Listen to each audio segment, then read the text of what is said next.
Okay, so I've had a lot of people recently going to either family members of mine or friends of mine, and they've been asking if I'm a psychic, which I fully understand why. But this has happened multiple times, and no one has come to me directly to ask me these questions, which I also understand why. This is making me realize how I'm being perceived. And I don't know. I think that the confusion with it, with a lot of things in life, is that a lot of people just don't want to talk about the things that they don't understand or talk about the things that they're they're not comfortable talking about. And I know that with this, there's a lot of uncomfortable things that can come up for people because we are talking about deeper topics, or I'm talking about deeper topics, and I'm talking more about awareness and awakenings and alignment. And a lot of people will just avoid the things that they don't understand because you either fear that thing for whatever reason, or you have some sort of discomfort around spiritual conversations.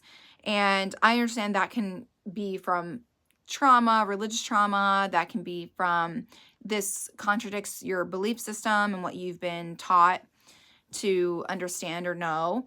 So I get it. But for me, I've just been practicing being more aware of my intuition. That's really what I've been doing.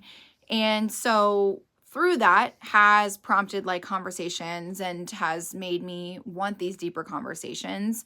And so when I talk about these things online, I understand people are like, wait a minute, why all of a sudden she's talking about these things and is giving a little bit of woo woo and, whatever.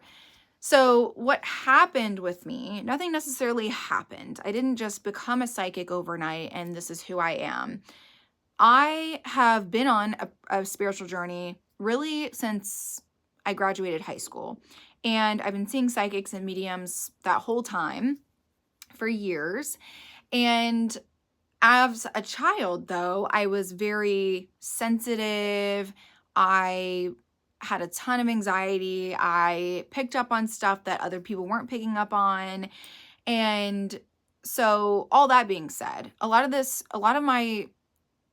these things started happening as a child, and I started to explore them after high school, but it wasn't super like mainstream then in 2011, 2012 to be talking about any of this stuff. So I didn't really dive super deep into it really until I would say 2024.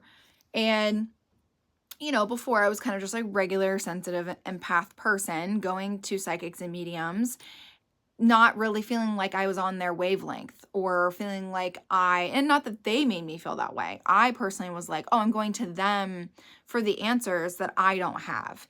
And that really wasn't true, but I'll get to that. So in 2024, that's when I started seeing the number 4 a lot. Now, I just want to say that I've been seeing 9/11, 11/11 like for a very long time. Very long time. Me and my husband even have 11/11 tattooed on us because we met on 11/11, and that has always been a prominent thing. Like he'll even look at me and be like 11/11 when we see it. And I understand a lot of people do that, but it's like almost annoying how much that has been in my life. And I should say too, I said in a different video, but even during one of my my Reiki sessions, I was talking with my psychic friend and imaginary friends got brought up, and she was like, do you have one? And did you have one? And I was like, yeah, I think I've been told that I had one, but I don't know anything about it because my parents were not super in tune with stuff like that. And it honestly was more scary to them. So they didn't really ever entertain it.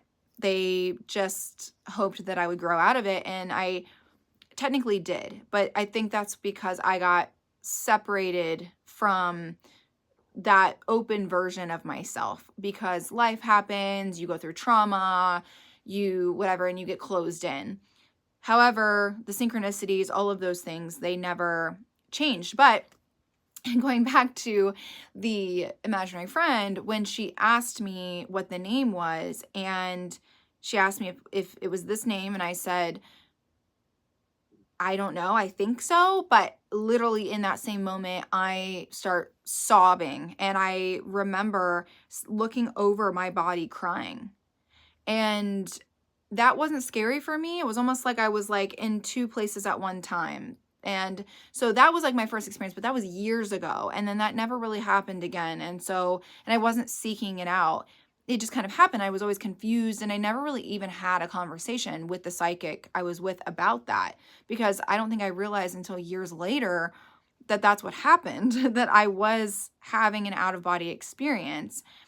So fast forward, like I said, 2024, I start seeing the number 4, and all of these synchronicities are coming up. I mean, I'm saying like I saw 1994 pennies with the same year, 1994, 2 different pennies, 2 completely different locations on the same day. And I was like, that's interesting. And that's what really skyrocketed the synchronicities for me.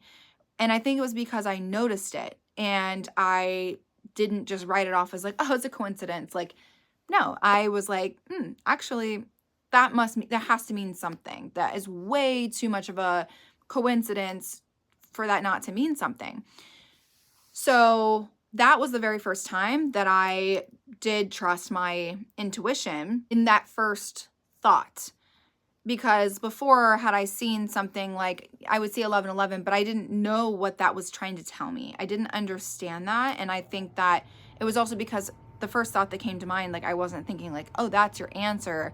It was like, I would think about something, and then logical mind would kick in, and then I would start like completely off track of what maybe the original thing was that it was trying to tell me. But even like last summer, I went with my family on a trip, and there's been so many 4s, I'm just giving examples, but I went on a trip, and the beach house we were in was 4, I think Ocean Boulevard, and then the rooms were all numbered, and me and my husband ended up being in room 4, and we didn't realize that at all when we were, picking our rooms and all that stuff. So there's just a lot of weird things like that. And I mean, I was seeing 4s everywhere. And so what I started doing is like, okay, someone is like shaking me and wanting to slap me across the face, like spirit or someone, to get my attention. And that's what it is. We're always like, we're in this world where we have so many distractions, so many fears, so many thoughts going on in our heads that it disconnects us from how we feel inside and our inner knowing and all of those things. So that really woke me up to the fact that like, hey, you really need to pay attention to this. So I started paying attention to it, and like, what was I thinking about when I saw that number? It ended up being like a confirmation for me, and having these meanings in different scenarios that I had to start kind of understanding and picking up on. Through that, like I said, when we have our logical mind coming through, I would have to start catching myself before I started overthinking and letting this other thing come in to try to tell me that like, no, and it almost like make me skeptical about what I'm seeing and what I'm feeling. This has been nonstop since 2024. And so that's not something that has been talked about. I mean, I talked about it online, but a lot of it is like an internal shift when it happens. Like, I'm not like, oh, I gotta like tell someone about this. Like, it really is about like what I think that means to me, not to somebody else. Because I could tell you that I found these pennies and what I think they mean, and you could be like, yeah, sure, Ronnie, like, okay. So it really, the synchronicities were for me and nobody else. And so that was something I also had to learn, is like, even though your mind wants to say, okay, but are you sure that's what that means? Like, I don't know, like maybe you're just reading into it.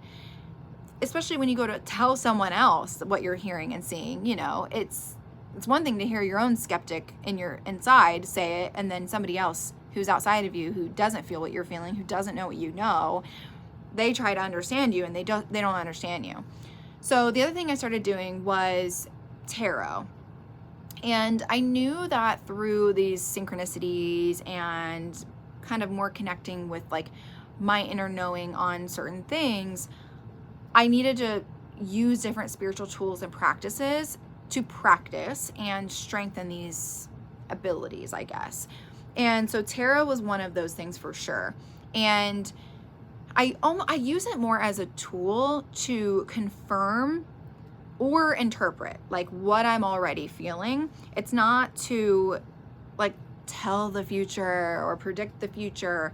It really is just about clarity and reflection.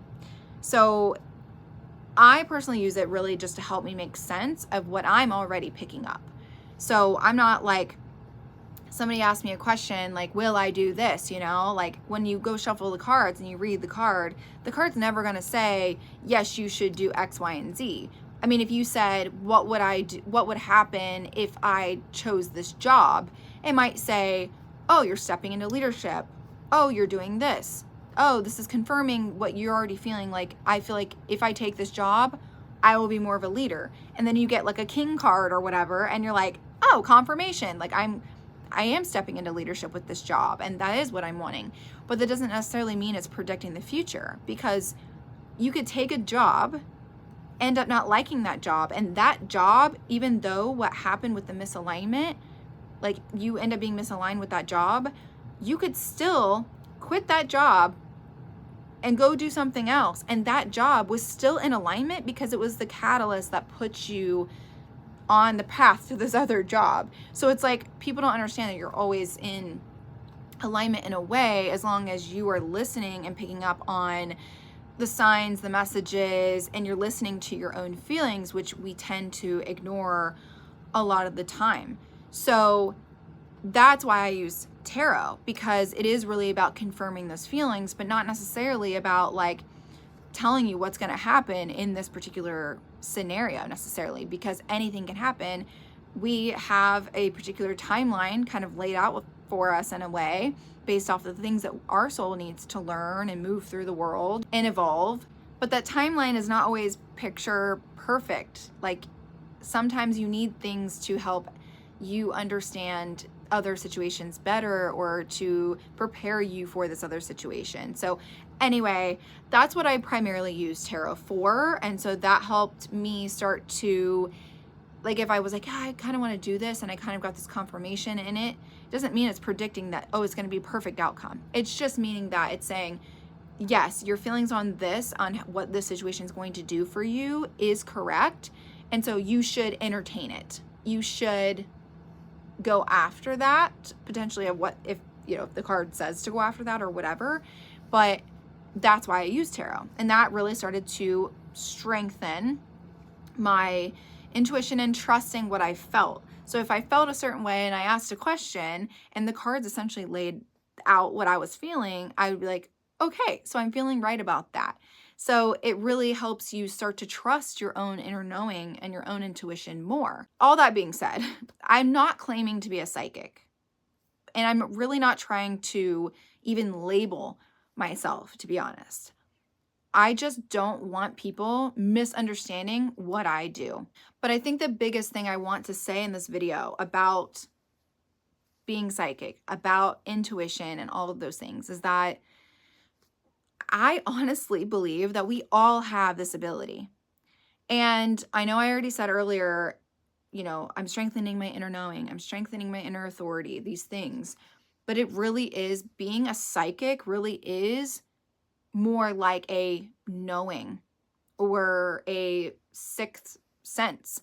And a lot of time, you know, we think of just the regular five senses. However, I think we don't realize that we do have a sixth sense. And I know, like, we all know the movie and like I see dead people and things like that, but it's a sense. Like, if you're sensing this, that's what that is. And it's a sense that can be expanded on, and you can practice, and you can get better at it and improve it over time. It's honestly fascinating. The way I can describe this in another way is that I wrote a book called The Sixth Sense Guest Experience.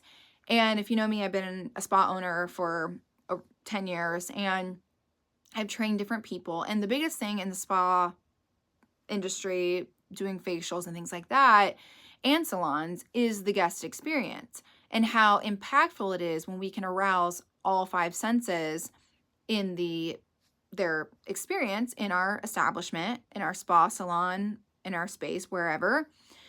But a lot of the time we forget about this sixth sense. And the way I wrote it in the book is the sense of welcome, which is the sense of intuition. So when a client or somebody walks into a salon, you smell different things, you hear music playing, you see people, maybe they're smiling, maybe they're not. There's multiple things going on a lot of the time. Maybe you get a snack from the snack bar or a coffee. You're arousing all of these senses. But one of the most impactful senses that a salon or anybody can have for their establishment when people walk into it is the sense of welcome. And so what that means is when they walk in, they don't have to hear anything, they don't have to see anything, they don't have to do anything. There's just a knowing that when they walk in there, they know I am safe here, I'm wanted here, I am just okay to be here, and I want to be here. This feels like an inviting place. I'm feeling really positive about spending my time here. And energetically, the energy of the stylist or the people working there, like around them, feels good. That's not just like, oh, she talked to me and seemed nice, so they're cool. No, that's like the second you walk in, let's say you've never been to this establishment ever, and you walk in and you're like, these people are so, like, they've not even said a word to me, and I like already feel just at home. I feel like energetically good. And that is a hard thing for a lot of places to have. Trust me, I've worked in salons or worked in them, and I've walked into them where you walk in and you instantly are like, these are not my people. This is not, there's something heavy in the air. I'm getting a bad vibe. Like, it's just something doesn't seem right. And so a lot of the time, though, we disconnect from this inner knowing and this intuition because of multiple things. I mean, there's multiple reasons why we're disconnected from it, but we have so much freedom and so much control over our lives via listening and understanding our intuition. So when we don't have our intuition strengthened, or we don't listen to how we really feel, and we just do what society is telling us to do, even though that doesn't feel right in our soul, we do it mostly because we don't want to be shunned by society. We don't want people to judge us, or we don't want to feel like we're doing something wrong, or we're going to be behind because we didn't follow the trend or the crowd or the, so many things. And so we disconnect from what we really feel inside. Or, you walk into the salon and you're like, I don't know, something feels off. And yet you're still like going to the salon, you end up getting like your worst haircut. You have girls are just being mean to you. There's like weird things going on, and you're just like, what the hell is happening? But like, had you trusted that first hit that you like, that knowing that you had, you would have just found another salon that made you feel better when you walked in. But a lot of the time it's like, if that's like the top salon in town and everybody's going there and they have the trends and they have this, that, and the other, then you ignore how you feel about the people that are in there or the energy that you're picking up on. And then you go and then you have to learn the hard way. It's like no different than when your friend's like, I don't know about her, which is me all the time. And your friend's like, oh, she seems so nice, it's totally fine, but the person's still like, I kind of see what she's saying. And then they end up getting, screwed over by that friend or whatever, because they didn't just trust it. And it's, again, there's the fear of rejection, there's a fear of judgment, there's a fear of so many things when people don't just listen to how they feel. So we're very disconnected from that. We are more easily controlled when we are disconnected from our inner knowing, because if we don't know what we should know, then we wouldn't know, and we're more easily to be able to be manipulated and controlled and lied to, and be living in this illusion that we're all kind of, realizing that we're in. And so we've been really taught to just ignore it. And it's through your conditioning, the way you were brought up, your religion, your anything. It's overthinking, and you think one thought, you trust that in the moment, and then seconds later you have this other creeping thought come in who's telling you that, no, that's crazy, there's no way, no, I don't know why you're feeling that way, oh, it must be you, it's not them. And so we overthink ourselves out of trusting our inner knowing. And we also constantly look outside of ourselves for answers, and we just don't trust that first initial hit or just anything, because we're constantly thinking that like everybody else or somebody else knows more than us, or is going to know better than me. And it's not true. We could make a lot of changes, I think, in life if we started making decisions more in line with our authentic selves and not following everything, because now we're all just blindly following a bunch of people who claim to be leaders that are ruining the world. So this is one of the most important things that we need to all do, is strengthen our intuition and trust it, and not look at it from some spiritual woo-woo standpoint, because it's just one of our innate gifts that we have as human beings, and we are spiritual beings having a human experience. We are infinite. And I think that's what people are scared of, or they don't understand. They're like, what's next? If we're infinite and we move on, where do we go? What's going on? So we constantly are, so fearful to be inward with ourselves and to trust ourselves with that, because what does that mean if that's true? And so it's much easier just to do what everybody else is doing, ask somebody else for answers, any of those things. But the more that I pay attention to my intuition, the more that I realize how much we do talk ourselves out of what we already know, because that was one of the biggest things that I've struggled with, which I think we all are going to struggle with because of this conditioning in our culture and everything. But I have had to catch myself second guessing. Like, when I look back, like I've talked about my business partner, there were red flags from the very beginning, guys, but I stayed in that. I just did.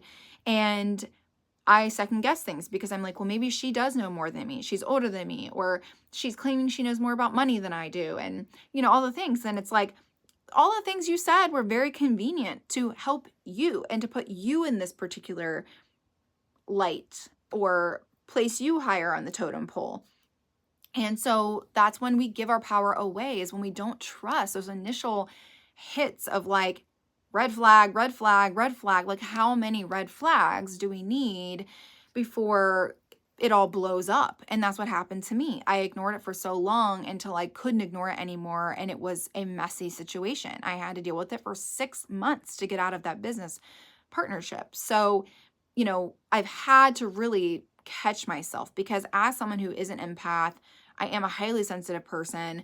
I am looking at all angles of everything at all times. So even though I personally think that I understand somebody, or I personally think a certain way about a situation, then I start thinking about the other person. Well, maybe they don't really mean this, or maybe I'm reading into it. Maybe I'm just being sensitive.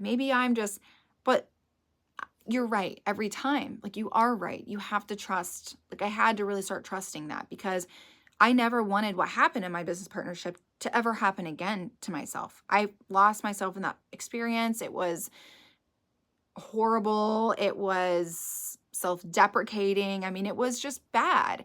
And so that has been the biggest thing, is to catch myself when I'm second guessing, because no, I know and I trust myself, and that I know my instinct, like my first instinct, was right. And so through this and catching myself, not second guessing, this has built trust with myself and my own inner knowing and my own inner authority. But that being said, I'm not necessarily calling myself a psychic, and I may never call myself a psychic. It depends. I am still in the process of exploring this and expanding this. And I don't personally feel like I need to label myself with anything, because I'm just an evolving spiritual being having a human experience, and my soul is evolving through this human experience, and I have to go through these things. But one of the biggest things as souls that I think we're learning is that you need to be evolving here. Like, you need to be learning from things, experiencing things, learning from them, and then changing your behaviors and helping others. So that, I think, is the biggest thing. So it's like, for me to call myself a psychic, it's like, I think a psychic is a label, because it's no different than calling myself an esthetician or anything else. But that's like a piece of me. Am I an intuitive? Yeah, absolutely. I am intuitive. I can say that. But when I call myself a psychic, like, I don't want people thinking like I'm predicting futures and outcomes and all of these things, and I'm not quite talking or channeling spirit yet. And that is something that I am going to start diving into that practice more.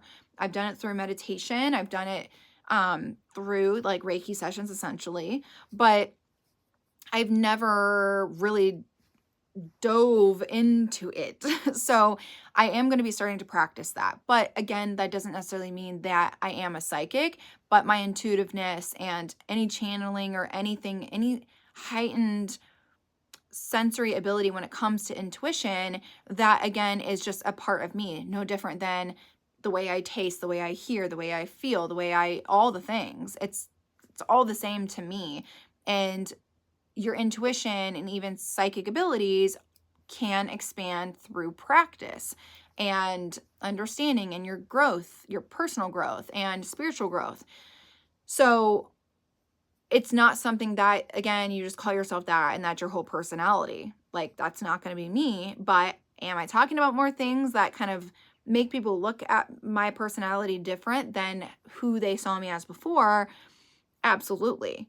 This is just more about my awareness and awareness in general of being psychic and all of those things than it is as like an identity, and me strengthening my awareness about things and trusting it. I've just realized over time that I'm really good at seeing when something is out of alignment for someone. And, this could be through their patterns, their energy that I'm picking up on, their behaviors, or their decisions that they make in their life.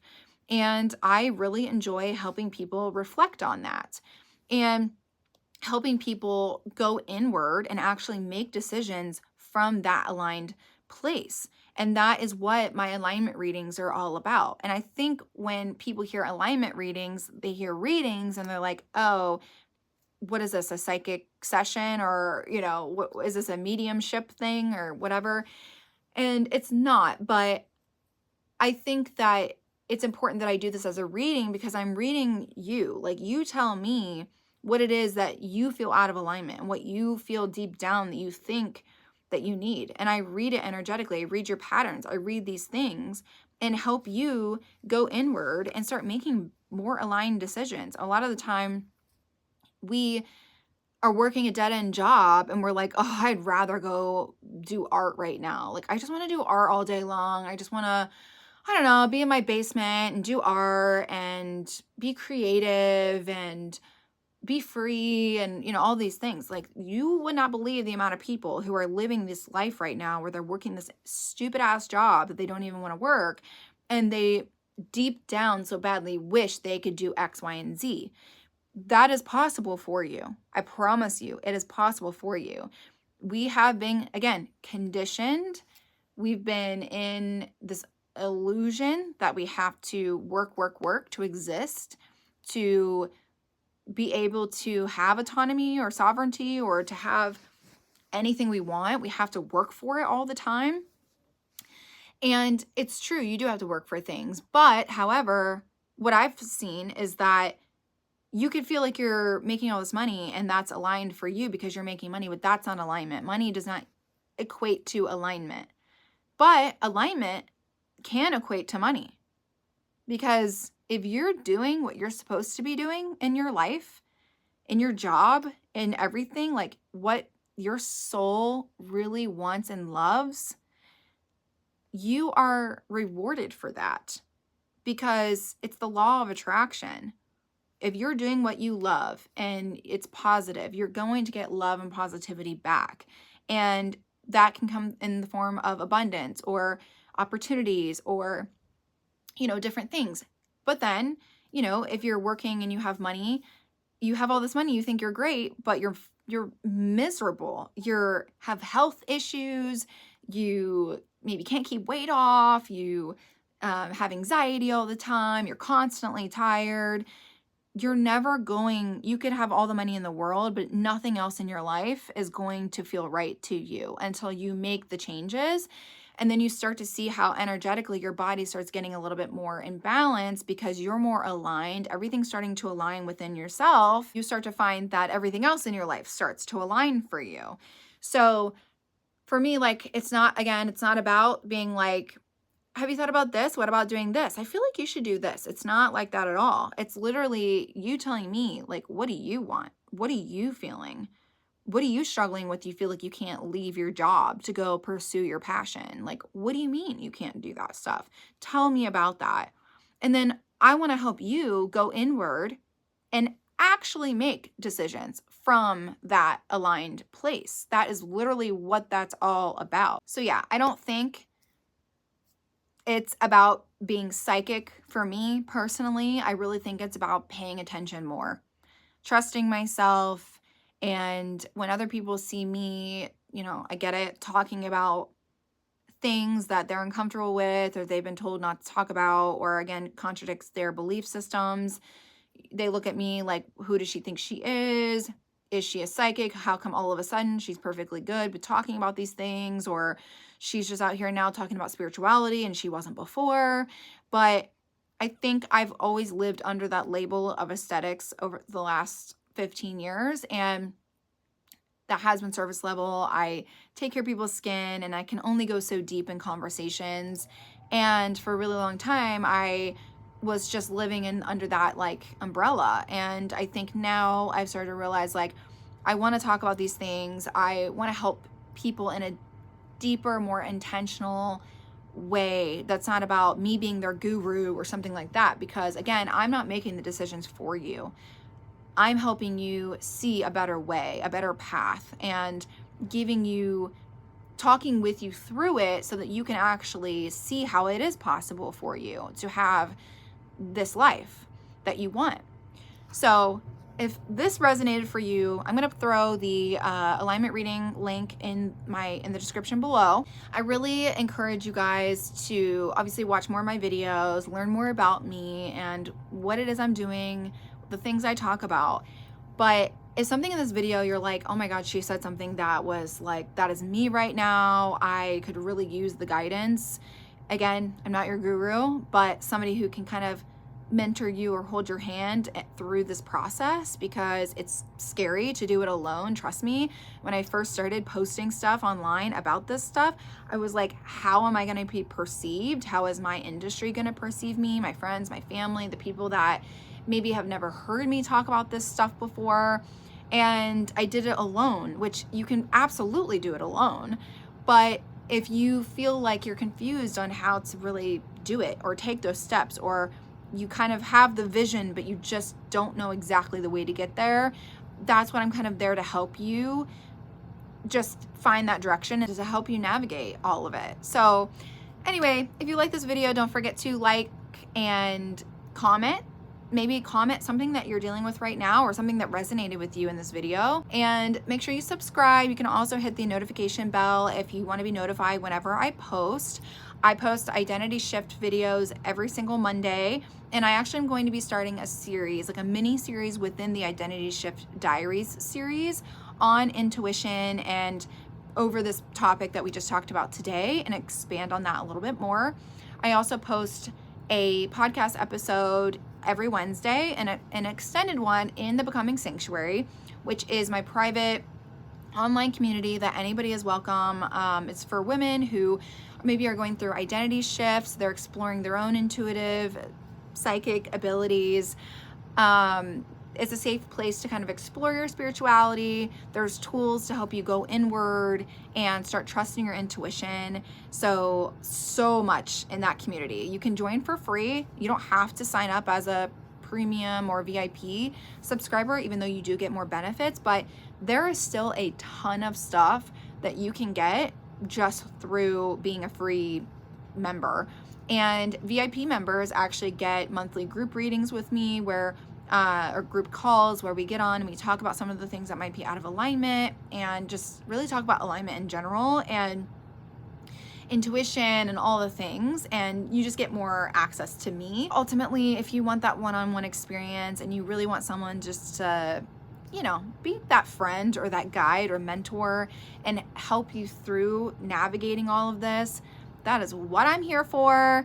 But thank you guys so much for watching. I really appreciate all of you who have been subscribing. I've been trying to like make sure I show more gratitude because I genuinely am. Like, each week I'm getting new subscribers and I just love that people are resonating with my message and what I'm trying to do, my mission that I'm trying to do with helping others, and how my identity and my life and my career is changing. And I think a lot of you probably can definitely resonate with that. But anyway, I'll see you in next week's video.